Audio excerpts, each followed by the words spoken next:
Welcome back to editing. Again, thank you all for putting up with my absence on Monday. Hopefully those of you who were able to come to the lab were able to access it. Yes, you worked. I heard there was two of you. You were here I too? was here, but what time did you go? Because I came here. It was like, what, 10 minutes? Oh, because Geronimo took a while. Yeah. Oh, he didn't show up on time? Uh-huh. No, okay, well, He was the back guy. neither did Jason. Okay, well, sorry, apologies, if they did text me and they said it was open. But hopefully you got access. There's no mandatory being here, so don't worry, no one's losing any credit or anything. This is week 5 of our editing class, and I expect to see some work from every single person. So either you show me in class today what you're working on, or if you're at home, you post on the discussion, which is show your work. This means every single person, in order to get credit, I need to see where you're at. I will have a traditional lecture for about a half an hour, 40 minutes, but then we'll primarily focus on what you're doing. You should have used Monday to edit, get somewhere close, do what you can do, but then we're going to continue to work to move forward on what we need. Questions or comments before we go forward? Anybody want to share anything before we start lecturing? Again, those at home, I've changed my Zooms to discussions now. So I expect those watching the lectures at home to be participating by commenting. I saw Mateo not only was on the Zoom, but also commented on the Zoom. So good job. And so far, the only person for last week to do that. So again, those people at home who are only remote students, you're not getting participation points if you're not participating. Does that make sense to everybody? Great. Everybody here is instantly participation points just for being here and on the Zoom. So great job. All right. If there's nothing to discuss as of right now, I'm going to share my screen with the Zoom. We're going to go into Premiere as always. Look, here's our Premiere. We were messing around with our graphics. Oh, look, and I already got the spinning ball of death. Love it. Why is that? Because we have these text messages. Guess what? I'm going to delete it so we don't have to worry so much about it. We have some footage here of which mostly is a plant, it looks like. Okay, let's go over to this section. Let's get rid of some of these graphical things. We can leave them here, but let's turn them off. Okay. Great. All right, some behind the scenes stuff here. Today, we're going to go into some of our video filters. We've talked about we talked about graphic last time. Today, I just want to go in. We're going to go into our window right here, which is effects. And notably, we've talked about our audio transitions, our video transitions, but there's a whole section called video effects. And we're just going to go through and mess about with a bunch of them. All of these have very specific times to use them, and why would you use them? Well, great question. We'll go through what is good for it and not. There's a lot of like graphical stuff. If you're going to do music videos and want to make some weird stuff, we'll see which ones are useful, and I'll tell you which ones I use a lot and which ones I only use when I'm showing it off in class. Let's start with our first folder right here, which is adjust. Now, adjusting allows us, this is primarily to adjust different elements of our picture. Remember, video is only going to affect our image. So let's see what extract does. So I'm going to drag and drop extract on there, and we can already see by we're kind of getting a whitewashed invert of extract. Now, extract allows us to adjust the white and black level. Look, we can invert it too and make just invert. What else can I do? Well, with most of these, we're going to see these 3 elements. And what is this? It allows us to make a mask. Now, what's a mask? A mask is something that we can draw on our image and then we can see that it only adjusts this one element right here. Do we want the lights on or off? Sorry. So we can see that where I drew the mask, and look, just like I did keyframes. So I drew my mask to make a shape. It's a custom. This is a with the pen dropper tool that's right here. I did a custom shape. Now, granted, if I use the square shape, now we can see that this mask is square. Oops, wrong one, wrong button. I'm gonna delete that mask. And guess what? There's a circle one too. And what's interesting about the masks and all of these keyframes that are on the mask is I can click and like drag it. So I can like reform the shape of the mask. What's also great about your mask is looking over here in our effects control, we actually have the mask path, which we can turn on keyframes. What do you think that's going to do? Well, like our keyframes, we basically are saying, hey, guess what? With my mask, it's going to be right here on this timeline. But if we go forward in the timeline and I click and I go into my mask and I click and I drag it, now, because I have two separate keyframes, my mask is actually going to travel. You can see it can travel like that, right? So we saw it go, I'm going to mute my music for right now. Okay. Okay. So we can see going back and forth, right? Remember J is the hotkey to go backwards. We can see that mask path. Now, why would I need to draw or keyframe my mask? Why do you think?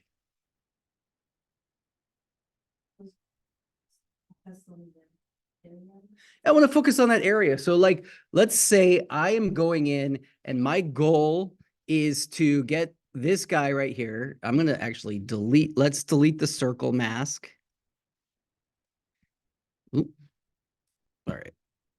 I want to turn off that. I want to delete mask 1 right here. You can actually draw multiple masks even. And I'm going to use my pen dropper tool and I'm going to draw a custom one that very specifically just targets.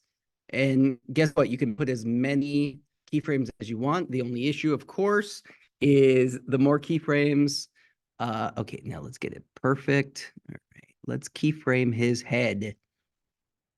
So let's say I'm basically masking. I'm going to do a rough mask here for his head. Okay, look, I'm going to add another keyframe there. I'm going to go right about there. Let's add another keyframe. Oh, I rotated the whole thing by accident. All right, let's do that. As you can see, there's a rotate tool. All right, great. We love that mask. Oh no, not really, Tim. Let's fix this right here a little bit more. Let's deal with the nose. All right, we need something up here to do that. All right. His nose isn't good. Okay, let's say I spent hours and I made a perfect mask that perfectly goes around his head. What's going to happen? So now that I have this, and let's say his head was, whoops. All right, look, we have two masks. We can see the circle here and the head mask that's right here. So I'm actually going to get rid of the circle mask and just go with the custom mask right here. All right, let's go zoom back in. Okay. So, okay, I want to put my I want to change my mask path. So it's going to follow him, right? Okay, so let's just jump forward here. Or let's jump like right about here. Okay, look, I definitely need to move the mask up. Okay, perfect, right? Great. I made 2 spots. Let's watch it. Let's watch this mask be perfect. Oh, great. How was that? Do we love it? Was that everything we wanted and more? No, what was the issue? We only had 2 keyframes, right? Like we basically have a start and an end. And because we only have these 2 keyframes, and not only most notably about this clip, 1, it's handheld, and 2, he's moving. So if we go into here and we go to our first keyframe, it looks good, mostly, sort of. It looks pretty good. He's got a little glow. We can make him even more refined if we wanted. But it looks good on that single frame. And then if we just scrub forward, we can see immediately it's off. He moves or the camera moves. And then we get to this end frame where it looks nice. Okay, so what can we do? We can go frame by frame by frame by frame by frame by frame by frame by frame by frame and follow that mask path. In fact, guess what? This is what's called compositing. This is a huge element of the movie making industry. If you want a job, learn After Effects and learn how to keyframe and mask. And then you could get hired. You could be one of the thousand upon thousand names in a Marvel movie. Maybe be forgotten. They might not have you on the credits, even though. That happens. Sometimes people forget to put their names on, but that happens. You got to think like all the Marvel movies. The reason there's so many names is because this is the most tedious and time-consuming thing you would ever do. Now, this mask path is going to relate to most of the or the mask elements that we're talking about is going to relate to most of these effects that we put on. You can basically draw a mask on everything, but this is a good opportunity for us to learn the mask. Now, a couple more things, and of course, look, let's do it quick and dirty. All right, so we're gonna move the mask a little bit over there. All right, let's go forward a couple of frames. All right, let's just adjust it a little bit more. This is all by eye, so it's obviously not going to be good. But all right, let's get it back there. For the most part, also, what's really interesting about this too is for the most part, he's looking at the exact same angle, right? But if we get to this point and he's changed his head shape, right? What can we do? Well, our keyframes will also respond to our keyframes will adjust. We can go through and adjust the keyframe to now fit his head better. All right, again, I'm just going to do it a little easier so I don't have to spend time doing it absolutely perfect. But again, this is the hours upon hours of making these look nice and that is that I don't want to touch. There. All right. Oh yeah.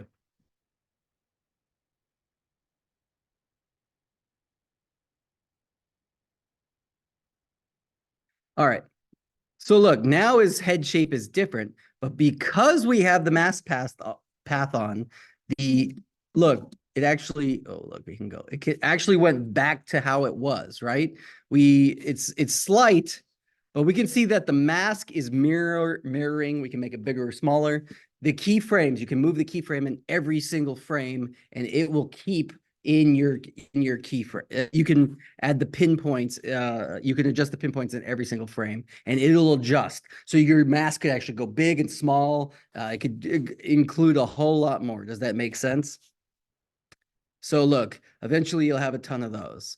Okay, the other things to note, and let's just make it bigger here so we can see it a little bit better.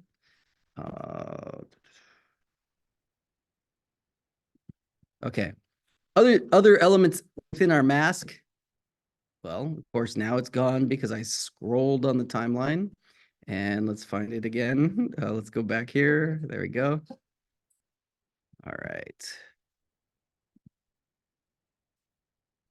All right. Here on the timeline, mask feather. What do you think that means? Duck feathers are going to show up, or a feather is the hard line of our mask. So what does that mean? Well, let's look at the difference between, if we click off extract. Okay, let's look at our mask right now. Can you see how it's kind of fuzzy on a hard line? Well, let's make our mask feather 0. All right, now we look in, we can actually see the hard line right there, right? Let me go the other extreme. You could see how now it basically our mask fades out. It has opacity for an element there, But look, now he kind of has a glow about his head. Might be something you want to need. It can help you refine your mask. That's nearly as spread as possible, right? And we can go and make it as hard as possible. That's our feathering. Again, also, you can turn on the keyframes and adjust it. Yes. Do you think it's better to have it more or less? Depends. Really depends. Depends what effect you're doing, why. You know, with the white right now, maybe he's radiating whatever's making him white. But if it's like right now, I'm using extract to make the scene from Dune 2, right? Like we've seen in the trailer so far. Maybe maybe I actually I want him specifically only to be white and that he's not glowing or radiating stuff, right? That's the element. I usually have it a little bit stirred to not put the first project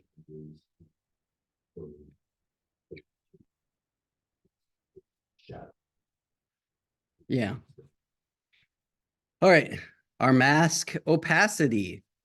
As you can see, we can actually like, okay, maybe I want him only to be slightly mime colored. So now I can actually affect the opacity as well. A mask expansion. All right, let's make this a hard line again. What's our expansion? It's basically, it'll give us it can make our mask go bigger or smaller based off of our mask there. Invert. Hey, guess what? The invert there. Okay, we got a chat. Can we make the mask another color other than white?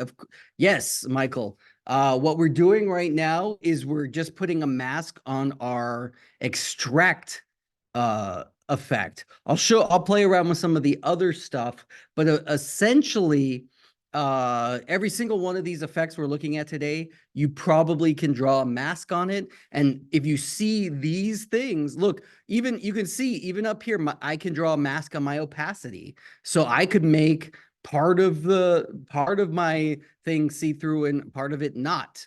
So anywhere that you see these, you could actually create a mask.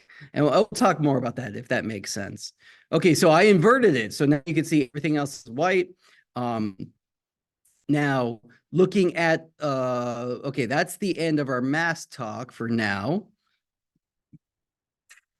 Let's uninvert it. Okay. So in fact, let's get rid of our mask and we could just see that this is what extract does. Look, we can actually make it super, basically crush all the darks. We can change the white input level. What if we crush this all down? Why would we do this? And here's the softness. You can see like it gets super granulated here, right? In the 90s, this was huge in like skater videos and music videos. Why would we do this? I don't know. That's kind of cool and stylized, right? Like maybe we're doing a music video. Yeah, exactly. It's just an effect. It's something we have. It's one adjust level. Okay. Now, as always, remember we can put this extract on, and if we turn this off, we hit the FX right here, which is turn off the effect. We're just gonna turn that off for now. Because now let's throw on our level. What does level do? Well, already we put on extract and it made it black and white, but levels are a way to adjust specifically color inputs of your thing. It's almost like a color correction, but this is a way that we can select and choose input specifically. And we can see that it's going through RGB, which is a color profile. Who knows what RGB stands for? Color profile, I'll give you a hint. It's the most obvious thing. I just said color. I just said RGB. What do you think it could be? Want to guess? Red, green, blue. You got it. Nailed it. Wow, this guy knows it. Red, green, blue. Yes. And that's one of the main two color profiles that are specifically meant for print. All video is in RGB. But sometimes if you're working in Photoshop or print, do you know the other one? It's specifically for print. CYMK. What does that stand for? Geronimo, do you know? No, me neither. Not off the top. We're not talking about that. We're not doing Photoshop right now. Jason's looking it up. CYMK. It's just a different color profile. So and realistically, if you have something that's in CYMK, it probably will need to be converted to RGB to be brought into Premiere. Just FYI. It's slightly different color values. Okay. So look, every one of these have keyframes. Oh, Jason knows. Cyan, magenta, yellow, and key black. There you go. Good to know. CYMK, cayenne. Pepper. No, that's cyan, right? Cyan with that's blue. Cyan, yellow, magenta, and key black. Good to know. All right. I wouldn't have guessed those ones. I didn't even know those ones off the top of my head. Okay, but look, these are all different elements and all managed differently. I almost never use levels just because I'm gonna mess with Lumetri color a little bit more in there. We'll talk about that in the future. But let's take a look. Let's just adjust something to see. Gamma, this is the overall gamma. So we can see the RGB. Okay, so this where it says RGB, that affects the entire color spectrum. So let's crank it up. Oh, look, it's basically more white is gamma. If we look at our black output level, we can see that the more it's up, the more white it's going. And you can see we can adjust the white level. Now, what's more interesting about this is adjusting mostly the white areas, not like when we did this one, which was just overall everything got brighter. Where were we at? Like 255. All right. And then we can see it'll bring the black level up or down. Okay, so that's all overall together. All right, let's go back to 0. But what happens if we focus specifically in the R?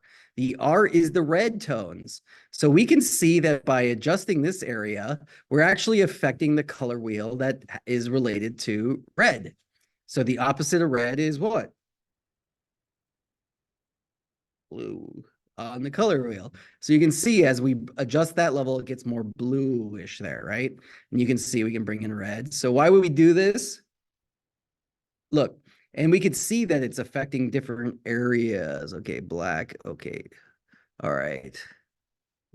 Now we can focus on like the green elements. And look, with them all being adjusted,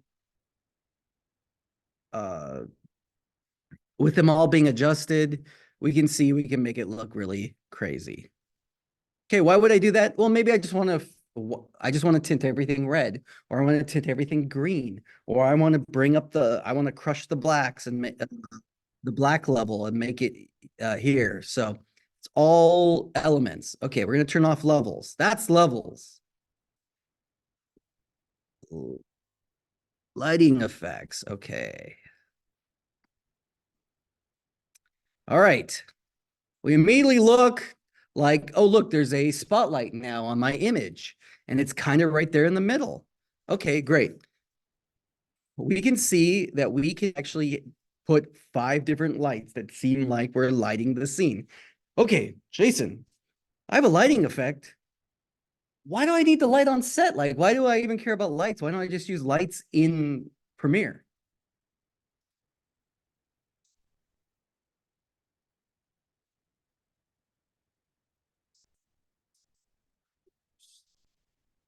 No, but why should I care about lighting on my set, though? Are you talking about as a film set? Yeah, as a film set, like, oh, if I can just use artificial light on my editor, like, why don't I care? Yeah, exactly. So you want to light properly on set because you're going to bring in data into your computer. And if there's no data, like if you shoot everything and it's completely black and we hit it with the spotlight, it's not going to be like magically there's going to be characters there or anything. This is a pretty nicely shot on the Sony. So that's a lens and a chip that's meant to just capture everything. And what's fun about this is we can actually move it around and focus on, but this is a digital light. So what essentially it's doing is it's adding information to the ones and zeros. What does that mean? That means It's never going to be as crisp or as clean as your images that you're getting. You can achieve some stuff if you're like, okay, I want to hit this, or I want to make it look, you know, I want to add a little spotlight. That works. But we can see that, okay, I used the center, which means I was moving it back and forth. What's fun about this too is we can do our white balance, and it's going to go by light color. So I can actually go in here and say, okay, that this image is pretty much already color balanced. So, but we can make it like obviously if we change our color to more, let's not as dramatic as I was hoping, but let's see. Let's see what happens if I do blue. Okay, blue light, right? We can make it more yellowy. You know, this is a reason why to do it. You're gonna make like an effect. I wouldn't use it as a actual light source. In fact, I almost never do this. I've only used it like once or twice ever in editing, and very specific for like a commercial, for like a single shot, for like a second. Huh? Yes, this we can already see. Jason brought the great point, but we can see that our auto render feature here isn't yellow, it's red. That means it's going to need to be rendered before it can play back properly. And remember, any adjustment we make will break the render. But again, keyframes, we can have the whole thing move. We can change the type of light. You can see directional, omni, which is kind of more everywhere. Directional is more harsher. There's none. And spotlight. Let's work with spotlight because it looks good. What's also interesting, because it's a spotlight, we can adjust the do that. Okay, went too crazy. We can adjust the radius, which means making it small, making it big. We can that's the major radius. We can make the minor, which will blow out everything there. Angle. We can change where the light's coming. Here, okay. We can change what direction where the spotlight's coming from. Intensity. How harsh is it? How light is it? Okay, obviously it's a negative. It's a black hole effect. And then focus, which is basically soft or harsh, right? Like, is it harder, which spreads more, or is it more focused? So it's there. And you can see we could actually add a second spotlight, and we can change the position. So we can actually have like the two spotlight effect happening. All right. These will like affect both of them at the same time. All of these we can change, basically just different elements. Make sense? All right, let's turn off our lighting effects. I'm just going to collapse these. All right, Proamp. Proamp's another light. This one is just basically focusing on white. Obviously do that, and you can adjust the hue of the overall thing. We can see that the skin tones change and the color change. The split screen here, which is interesting though, allows us to see the original versus that. Now, is this my final effect? No, this is just letting me see what the split screen, so I can look at the original image versus this image. And then split screen percent, allows me to do this. But you'll note also saturation will oversaturate or undersaturate. Undersaturate will go to black and white, 0 on saturation. Full saturation level, depending on your camera, fun to play with. It makes it super vibrant. Okay, Proamp. All right, that's our adjust folder. Blur and sharpen. All right. Let's start with our Gaussian blur right here because I like this one the best. Oh, look, and let's turn off our Proamp. Okay, the Gaussian blur is weird. Can you guess what blur is? I'm not going to make the same blur joke again. Blur is we're going to make our image blurry. So, whoa, all right. I just cranked it up. Now it's unfocused. Hey, normally we shoot everything in focus. Why would I want to make it out of focus? Wanted to hold back for show that. Yeah. Or what if like Grant here, what if Grant here didn't sign, let's do this. What if Grant here didn't sign the waiver and we're a reality show? Well, guess what? Hey, guess what? Now he's a blurry guy. Right? And we would mask it over his face. You could pixelate his face, right? Like, and the blurriness allows the intensity. There's opacity, right? You can, okay, this is all mask stuff. But the blurriness is there. Let's turn off the mask. So we can see that like, that's horizontal blurriness, that's vertical blurriness, and this is combined blurriness. Make sense? Okay, that's going to talk a lot about this whole section has a couple different blurs. Here's a directional blur. Directional blur is good. Oh, sorry. Let's do this first. My directional blur. Okay. That's a cool effect, right? Like you blur in, blur out. That's kind of a cool transition. But we can see that our doing this blur length up, we can change which direction it blurs in or out. So if we go that angle, we can see that it blurs in, blurs out. Well, I'm just doing it. I'm scrubbing it. But this is a cool transitional thing. Like you could do this and make your own transition. You get what I'm saying? It blurs and then you go back and it comes back. Make sense? Again, why would I draw a mask and just have his face do this? I don't think I would with this one, but this one's one that I'd mess around for effect. That's our directional blur. All right. Reduce interface flicker. This probably won't do anything on ours other than make it kind of blurry, right?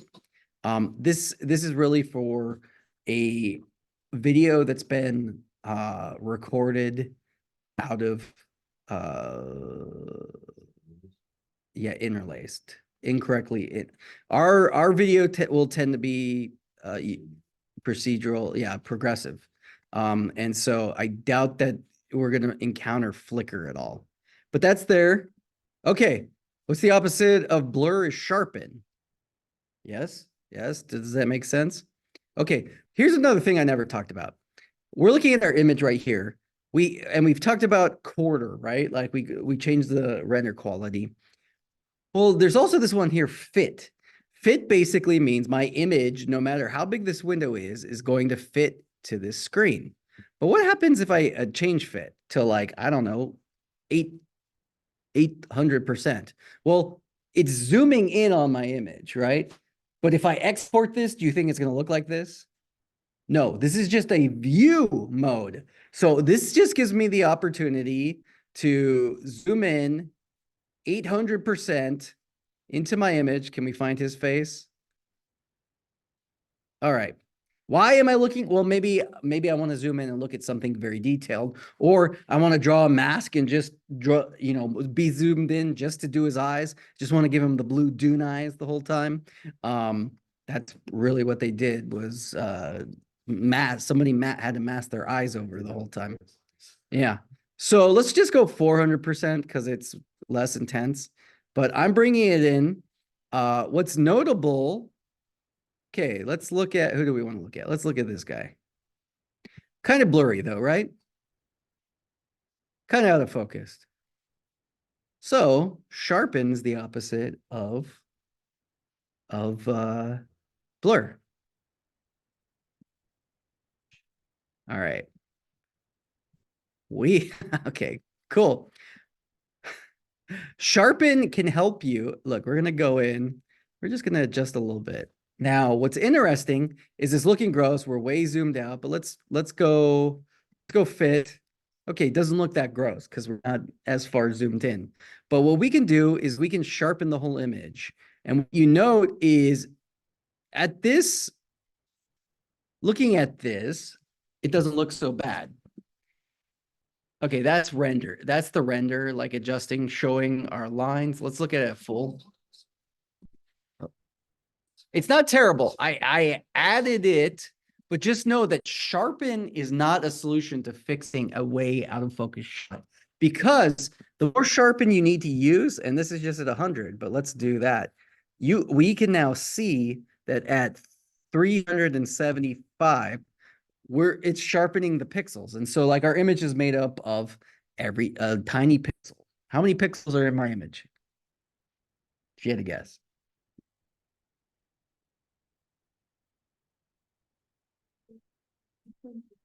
More than 20.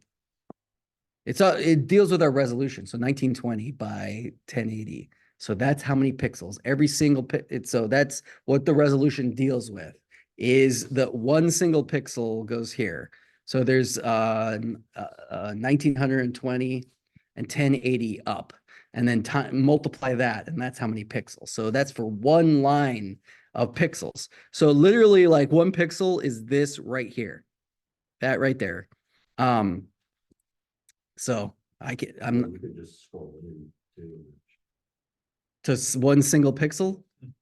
Well, I mean, it's not going to do us any favors to look at one single pixel, but we can see that when we scroll this in and we're sharpened, it's basically extruding. Like, look, this is one. See this one little blue pixel? Right?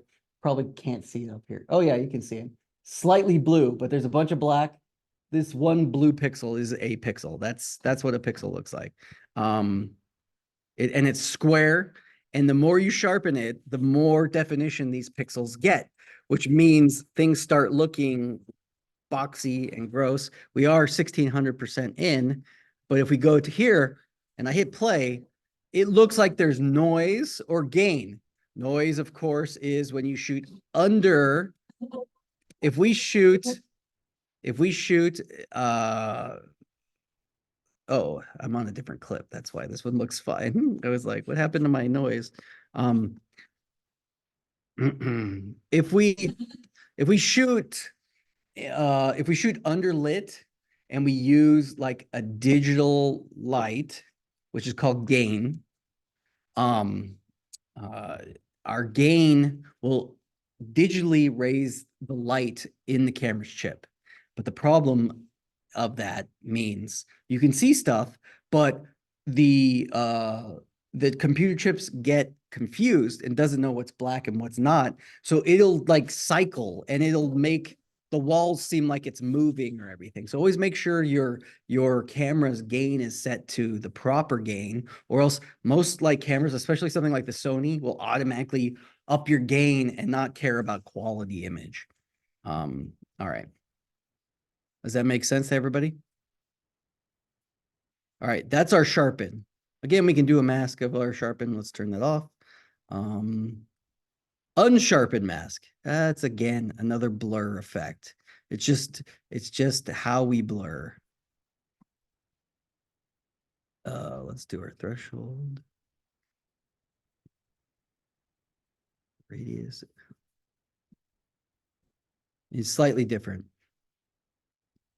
All right.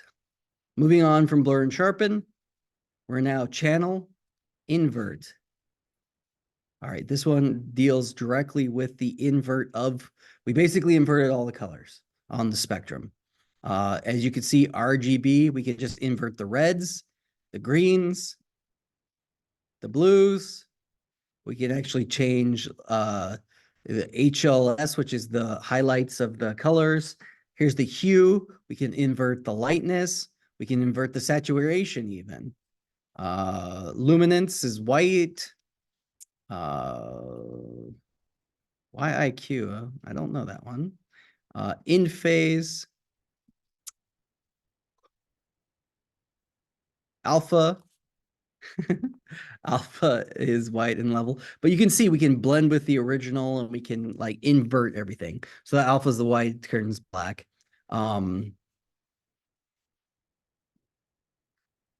Makes sense? Like the fact that you just skip the second to last. Did I? No, I saw you like attempt and you're like, no, fuck that one. No, quadrature countenance. I mean, I don't know, like it's slightly a different hue and everything, right? Like they're all just, you can go on and play with them all. Quadrature chrominance. I've never used it once in my entire time. I'll play with coloring in different programs, but this is just like something specific if you want to like adjust one clip. All right, that's invert. Call me out for color correction. Okay, we're gonna talk about color correction in a different day and talk about Lumetri color. So I'm gonna kind of skip color correction, but you can definitely go in and color correct using these effects. I don't really like to use these. Here's distort. All right, fun stuff with distort. Distort, you know, you want to make Zod and his friends fly away? We can adjust the image. You know, like I've done this to like fit on a TV screen. I did that with the. You know, yeah, it's annoying. Yeah, it's so annoying. It's not even worth it to for the most part. But yes, okay, we can adjust. We're adjusting the whole image, and remember keyframes, or we can mask just a section. That's our corner pin. Distort. Okay, lens distortion. All right. Yep, this is like, woo, doggy dog. All right. You could see we can like shape our image. You make it look on a ball, or you want it to fit a TV that's slightly angled. Fill alpha. You can see that like there's no information behind the image because we bent it, so it's just making it white. But if we did that, guess what color I'm gonna go for? Well, it's too bright for Shrek. All right, somewhere right there. All right, Shrek Swamp. Yeah, it's not, but you can see like we can do a mind-bending thing. Why would you do this?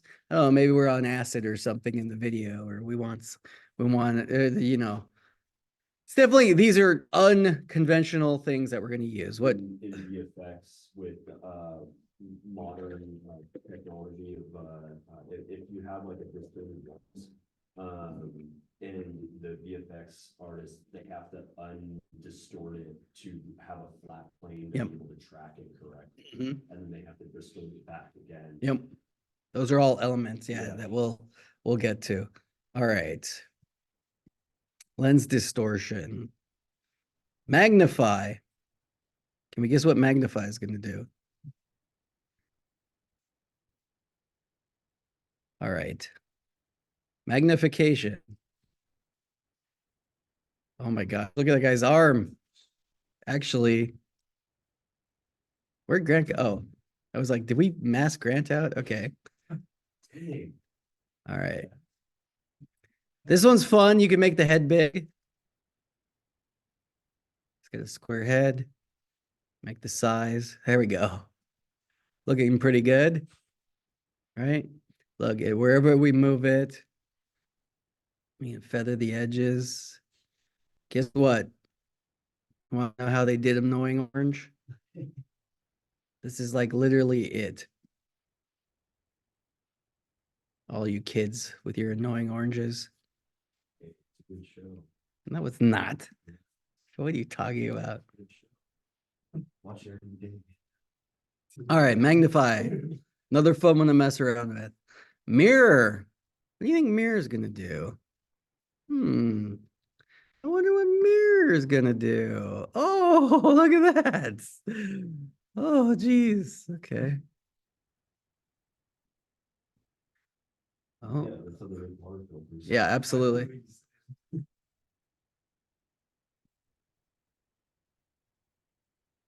Whoa. I'm gonna throw up. All right. Look at that. Whoa. Fun stuff to play around with mirror mode. Be a mirror master. Kill the flash. All right.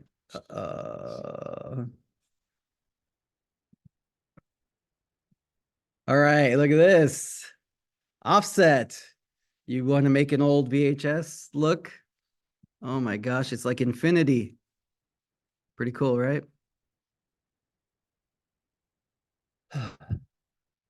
Rolling, stutter, repeat.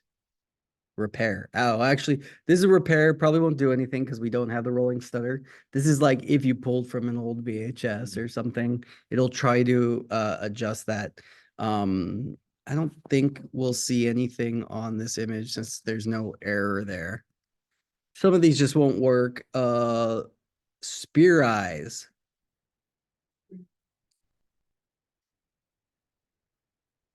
Ooh, watch the bubble go. Oh. All right, can we move it? Oh, virtual insanity or something like. Oh, again, we're gonna throw up. Give a little bulge to your image. Why would you use that? I don't know. You're doing something crazy. Transform. Most of these I don't ever use, to be honest. Transform is almost the basic, it's almost motion control. This one's like the most basic one that's going to be here.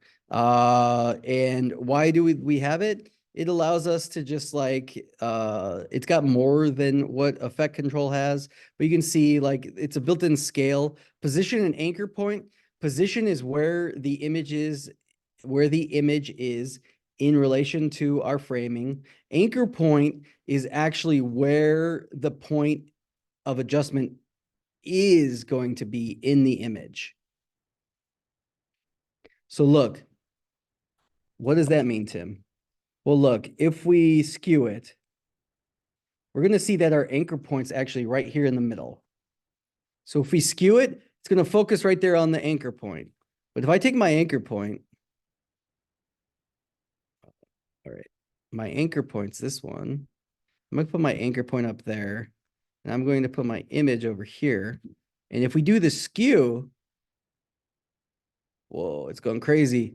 Because the skew, it's skewing off of this line, but the middle positions are, oh no, I'm not doing that. I'm skewing the axis. All right. We can see that the skew point is going off of the anchor point, which is this one right here. And so if we move our anchor point up here, we'll see that this skew angle gets always focused where your anchor point is. Let's undo all that. Skew axis, that's going to give you a cool fact, but basically you're adjusting where the axis for the skew is going to happen. And now the skew is happening on a different axis. You can see our skew is all right there. Rotation is basically what we're doing. Opacity, all the normal stuff. Okay, transform. Basically skew is included in that transform. Turbulent displace. All right. Ripley. All right. Oh my gosh. Oh. Gonna barf. Okay. Again, we can make him bigger, smaller. We can make it more complex. Look, it kind of is like that. Why would you want this? Make it evolution so that it slowly goes from nothing to something. You can see it's gonna move. Again, look, red. So this is going to be a high render one that eats up. All right. No. Oh yeah. You could like draw a mask and have someone like dissolve in like a teleporter. Twirl. I mean, guess what this one does? All right. That's our twirl angle. Whoa. Whoa. I fell into it, whatever. All right. We understand twirl. Almost like swirl is how I think of it. Warp stabilization. Now, warp stabilization is a fun one. It's also a dangerous one. Warp stabilization is an element, especially for handheld, will take your image and treat it like it's not handheld. So we have the stabilization on now. Now watch what happens. Let's watch our video. Zoom out. Oh, there's like a dropping off. All right, now warp stabilization is something you could put on your image, and it wants to naturally try to make it seem like it's as stable as possible. It accomplishes this by zooming in on your image. So look at the difference. Watch what happens when I turn my warp off and on. Look how much wider it is versus now it's in. So basically, in order to stabilize your image, the image is zooming in and automatically adjusting everything, trying to make it to get rid of your handheld motion. But based off of certain motions, warp stabilization can go really crazy and give us a weird effect. So let's see how well it did.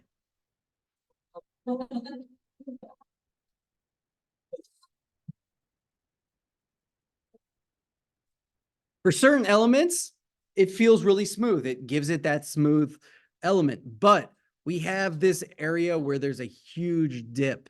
And in order to match it, the image naturally kind of adjusts. So watch him right here and watch how his like body kind of squeezes. You see all that?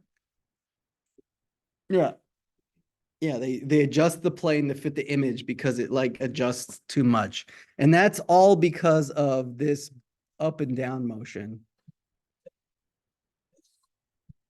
So warp stabilization, I use a lot because, but I shoot handheld and I'll do a pan and I'll slow-mo it and I'll put a warp stabilization on it. And it looks like I used like a dolly or something, but it doesn't work on every single shot is my point. So don't count on warp stabilization because a bad warp stabilization looks worse than no warp stabilization. Those have a effect, sort of like. Yeah, your iPhone has this built in naturally. It naturally does it to get rid of your handshake. You ever watch a video you record and realize, oh, I was holding it for 2 minutes and my hand barely, like it looks like I'm like the best, like I'm a tripod. Well, it's because your phone's naturally doing a warp stabilization. So it crops in and it cuts off the full image. Warp wave. Ooh, you can already see the ripples going, right? Okay. Lots of ones to play with, and I encourage you all to play around. Generates our next one. I'm going to go for 15 minutes. Whatever we don't get to, we'll continue on Monday. Generates a color. We're going to generate a color onto our layer. Why would we do this?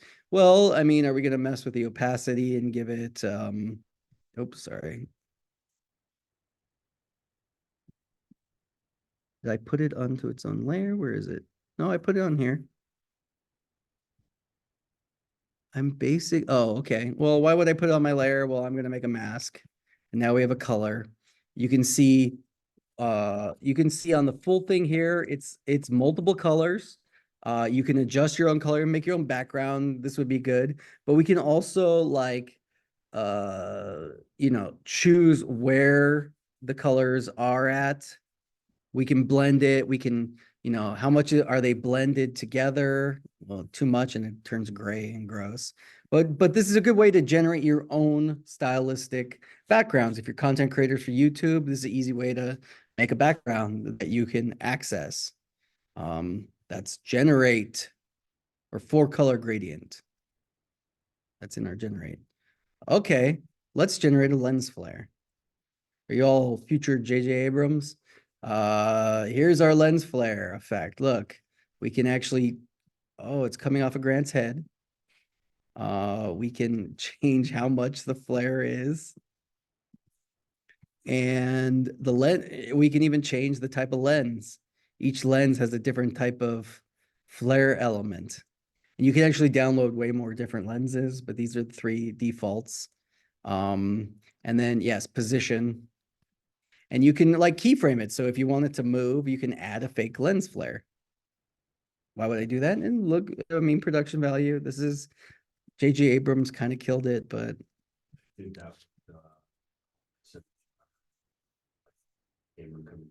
yep. All right. Oh, this is perfect. This is perfect. I'm so happy. This is perfect. This is so awesome. Oops, wrong way. Okay, we want to rotate it over. Is there an easy way to rotate it over? Where's our start point? Let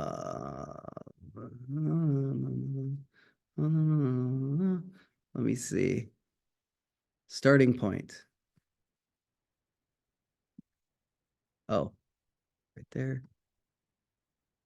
Our ending points. All right, and Diana is saying unlimited power. Unlimited power. We all know the reference I'm making, right? Oh my god. You didn't get that? No, I was kidding. Oh. See, now you guys are teasing me, but it is making me nervous. You don't actually know the reference to unlimited power. Yeah. Okay, well. One of the six good, no. One of the six, but we can see, we can actually change the lightning. This is a basic lightning effect. The amplitude, there's a lot of little details we can make. Whoa, she's got like, we can make it more look like, what's his name? Who's the, Dark Side? He's got he's got those Omni bolt things or whatever. Man, his jaggedy lasers that like go nowhere. Oh, look at that. She's killing him. He's dead. Oh, look, and it's like, my computer's like, why are you messing with this? Okay, lightning, fun to play around with. If you want to make me happy, make me an unlimited power. Look, the computer's like, stop playing with it. Ramp. Oh, it's another color overlay. A ramp is like a transition from one color to another. So let's like, do Shrek into, what's my other favorite color? Purple? Sure, purple. Orange is my power color.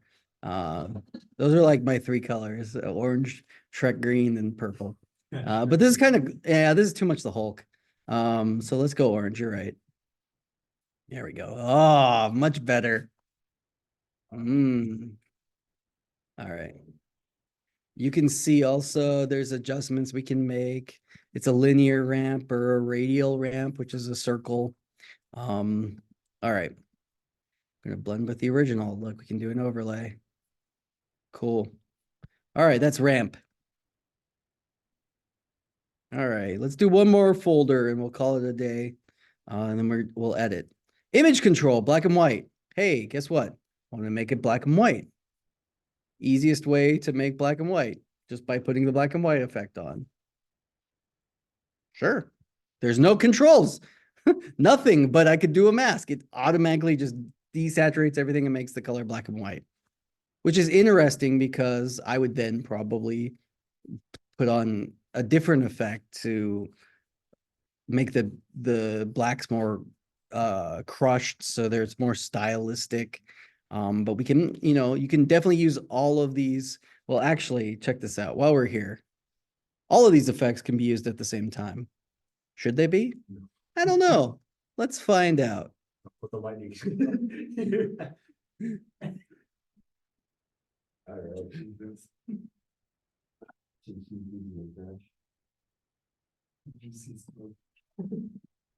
It's all right.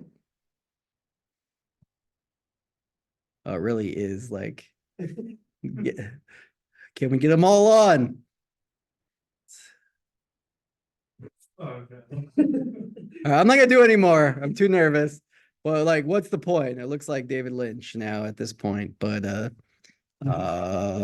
so just to oh geez. Oh shit. One. All right. Don't send. I don't want them to know. Okay, hey, what do you know? Let's reopen Premiere. That's the first crash, and I deserved it. I deserved it, didn't I?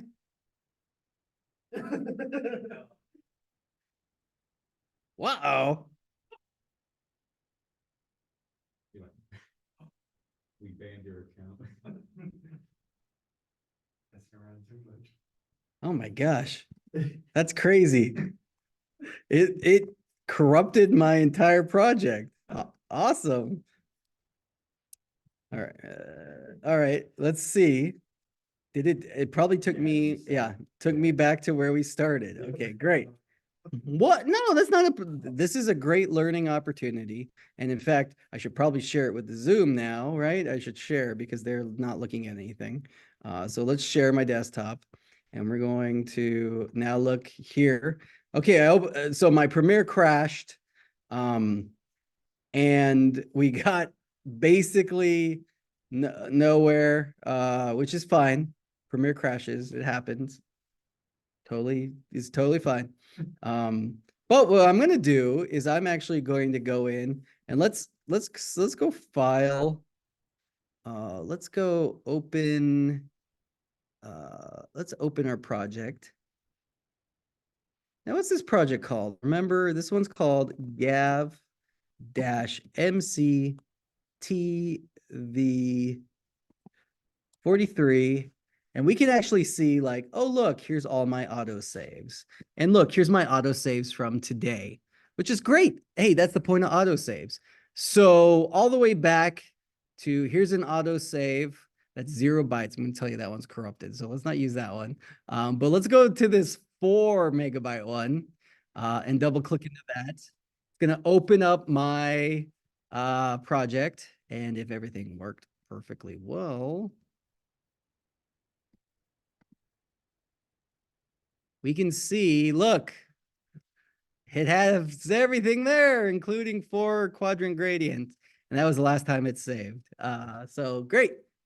Just no, don't turn on all the effects at the same time because A, it won't look good. And B, it crashed my machine, which is a pretty decently powered machine. Okay, and then just remember that since we opened up our autosaver, now our project moving forward is called this with the weird autosave name. So what I'm going to do is I'm actually going to go save as. This was a learning opportunity. I'm going to go save as, and I'm going to call it new. I'm going to say save. And now this is my new project.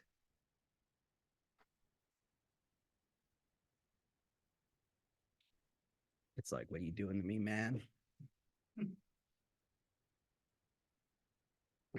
Jason, you jinxed me. You said. I mean, maybe this was it for the day. Maybe it was like Zoom's way of, or Premiere's way of saying like, oh, they need to edit.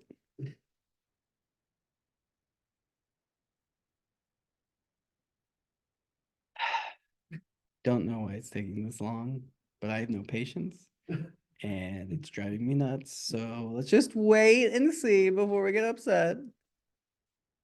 That's me telling myself. My machine crashed pretty often. That's absolutely, I mean, Grant swears that Final Cut never crashes, and it's a computer. I have no understanding of a computer that would not crash.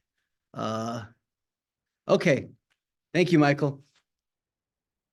Yes, if you're a student on the Zoom, you need to share your stuff on Canvas to get credit. If you're in person, I'll look at your videos.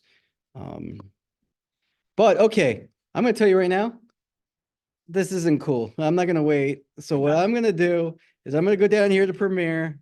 I'm going to force quit. It'll be fine. Just look, it's whatever. I'll open it again. Now we know. Uh-oh. Yeah, no, it's telling me my project's, this is normal. And so you can see there's my new one and it's saved, it looked like. Let's reopen it and make sure it's good. Okay, yeah, I know. Look, there we are. There, perfect. No big deal. We just have 1,000 of these effects, which makes me nervous now. So let's just get rid of all these ones. We don't need these. What's the hotkey? Control? It's not shift. Yeah, highlight. Not in Premiere. Command.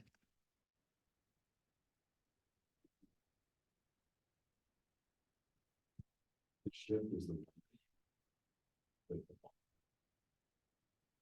Yeah, Jason, you want to come and try? I don't know, man. It's not Mac, it's Premiere. It's a dumb, I don't like this. I agree with you. It's a dumb feature, but they don't think you're like gonna put 85 effects and like want to delete them all. So there you go. Everyone watch me delete. Okay. Fun stuff. Where were we at? Let's look at our video effects. Did we finish all of, we were in image control, black and white, color pass. We'll finish this one and we'll call it a day. Color pass instantly makes it black and white. We can do this. And we can note that we're gonna, let's, you know what? Doot. My bad. All right, I'm gonna do an eyedropper. Let's choose his shirt. And now